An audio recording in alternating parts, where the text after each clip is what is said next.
एक दिन गौतम बुद्ध जी अपने शिष्यों के साथ कुटिया में बैठे थे। सभी शिष्य आज जानना चाहते थे कि मोक्ष कैसे प्राप्त किया जा सकता है। इसलिए बुद्ध जी से निवेदन किया कि वो आज मोक्ष पर उपदेश दे। शिष्यों की बात मानकर बुद्ध जी ने एक कहानी सुनाना शुरू किया। यह कहानी थी एक जल्लाद और भिक्षुक की।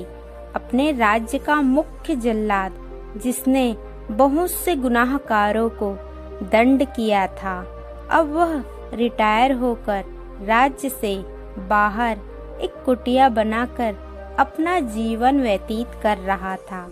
उसे हमेशा लगता था कि उसने कितने लोगों की हत्या की है, वह कितना पापी है। ऐसे ख्यालों से वह हमेशा घिरा रहता था।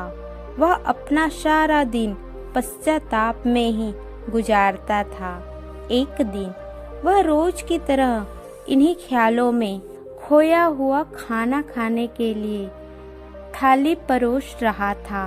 तभी उसको दरवाजे से किसी की आवाज आई।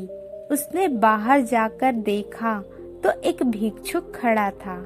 भिक्षुक के चेहरे को देखकर ही जल्लाद समझ गया कि भिक्षुक बहुत ही लंबी साधन के बाद आज उठा है और भूख से व्याकुल भी है।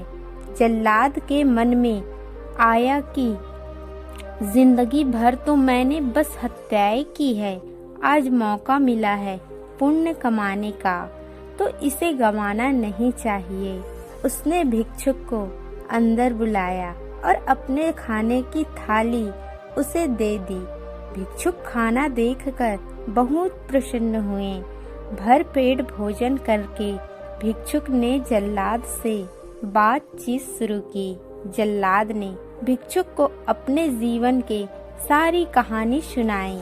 उसने बताया कि वह कैसा काम करता था, उसे कितने लोगों की फांसी दी और वह सोचता था कितना बड़ा अपराधी है। जल्लाद की वेदना सुनकर भिक्षुक बहुत ही शांत स्वर में बोले कि क्या तुमने वो जीवन हत्याएं अपनी मर्जी से की थी?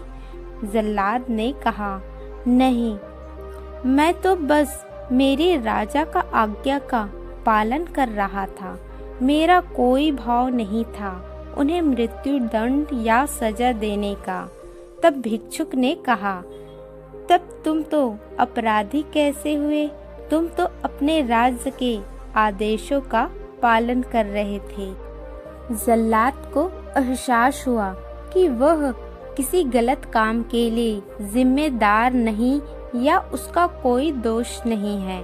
वह तो सिर्फ अपना दायित्व पूरा कर रहा था। इस प्रकार जल्लाद का मन शांत हुआ। फिर भिक्षुक ने जल्लाद को उपदेश दिया और उससे विदा ली। भिक्षुक को विदा करके जब जल्लाद वापस घर आया, उसकी मृत्यु हो गई, जिसके बाद उसको मोक्ष प्राप्त हुआ। इतना कहकर बुद्ध जी ने कहानी को विराम दिया।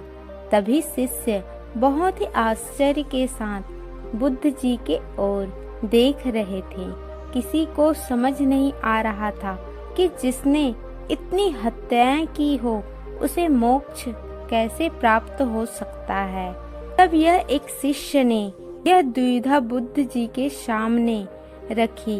बुद्ध जी ने तब शिष्यों को समझाया कि भिक्षुक के उपदेश से जल्लाद को ज्ञान प्राप्त हो गया था।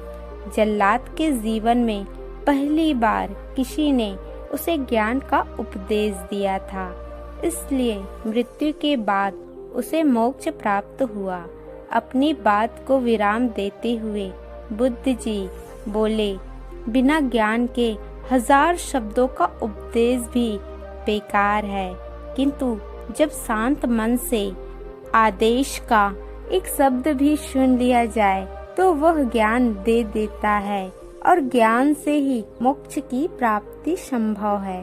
दोस्तों, अपने कर्तव्यों का पालन बिना किसी दुर्भाव के पूरी निष्ठा के साथ करना चाहिए। साथ ही अपना मन हमेशा शांत रखना चाहिए, क्योंकि शांत मन से उपदेश सुनने पर वास्तविक ज्ञान प्राप्त हो सकता है, जो मोक्ष की ओर ले जाता है।